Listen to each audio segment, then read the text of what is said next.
சற்று முன் கிடைக்கப்பெற்ற மிக முக்கியமான செய்தி ஒன்று வெளியாகியுள்ளது.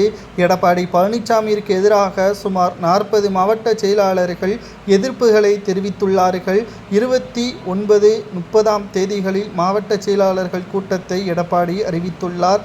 ஆனால் இந்த கூட்டத்தில் நாங்கள் கலந்து கொள்ள மாட்டோம் என்று தென் மாவட்ட செயலாளர்களும் வடமாவட்ட செயலாளர்களும் தற்பொழுது அதிமுகவின் அலுவலக அவைத்தலைவர் தமிழ்மகன் உசேன் அவர்களிடம் தெரிவித்திருக்கிறார்கள். குறிப்பாக அதிமுக மாவட்ட செயலாளர் கூட்டம் என்பது 2வது முறை கூட்டப்பட்டுள்ளது.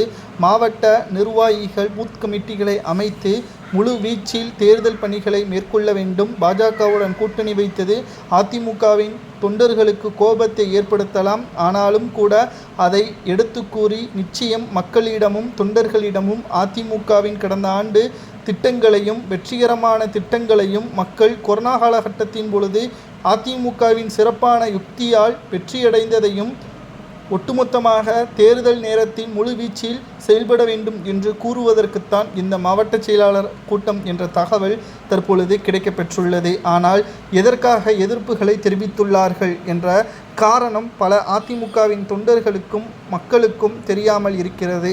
அதாவது அதிமுகவை பொறுத்தளவிற்கு எடப்பாடி பழனிசாமி அவர்கள் சிறப்பாக செயல்படவில்லை. கடந்த மக்களவை தேர்தலில் அதிமுக தோல்விற்கும் அதற்கு முன்னால் அதிமுகவின் தோல்விற்கும் எடப்பாடி பழனிசாமி அவர்கள் முழுமையான காரணம்தான் என்பதை அவர் ஒற்றுக்கொள்ளவில்லை. அவர் முழுமையான காரணம் என்பதை நிச்சயமாக ஏற்றுக்கொண்டால் மட்டும்தான் அனைத்திந்திய அண்ணா திராவிட முன்னேற்றக் கழகத்தின் தொண்டர்கள் எதில் தவறு செய்துள்ளோம் என்பதை மனதார நினைத்து முழுவீச்சில் களமிறங்குவார்கள். அது மட்டுமல்ல, அதிமுகவை பொறுத்தளவிற்கு எடப்பாடி பழனிசாமி அவர்கள் பன்னீர்செல்வத்தையும் வைத்திலிங்கத்தையும் மனோஜ் பாண்டியனையும் கட்சியிலிருந்து நீக்கியதுதான் தற்பொழுது கடும் கோபத்தை ஏற்படுத்தியிருந்தது என்பதை ஏற்கனவே நாம் செய்திகளில் பார்த்திருந்தோம். ஆனால் மீண்டும் தொண்டர்கள் கூறுவது ஒன்றுதான். ஜெயலலிதா அவர்களால் அங்கீகரிக்கப்பட்டவர் எடப்பாடி பழனிசாமி அவர்களால் எப்படி நீக்கப்படக்கூடிய ஒரு செயலை செய்ய முடியும்? இதற்கு முன்னாள் அமைச்சர்களும் மூத்த நிர்வாகிகளும் எப்படி சம்மதம் தெரிவிக்க முடியும்? இதை எங்களால் ஏற்றுக்கொள்ள முடியாது. ஓபிஎஸ் தான் அதிமுகவிற்கு தேவை.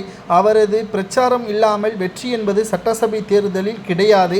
அழுத்தம் திருத்தமாக தொண்டர்களை கூறிவிட்டார்கள். இந்த சட்டசபை தேர்தலில் ஓபிஎஸ் இல்லை என்றால் தோல்வி என்பது ஆணித்தரமாக இருக்கும். எடப்பாடி பல கோடிகளை செலவு செய்தாலும் தோல்வி என்பது உறுதிதான் என்று தென் மாவட்ட நிர்வாகிகள் தெரிவித்திருப்பது அதிர்ச்சியை ஏற்படுத்தியிருந்தாலும் அவர்கள் கூறுவது உண்மையா என்பதை கமெண்ட் வாயிலாக கூறுங்கள்.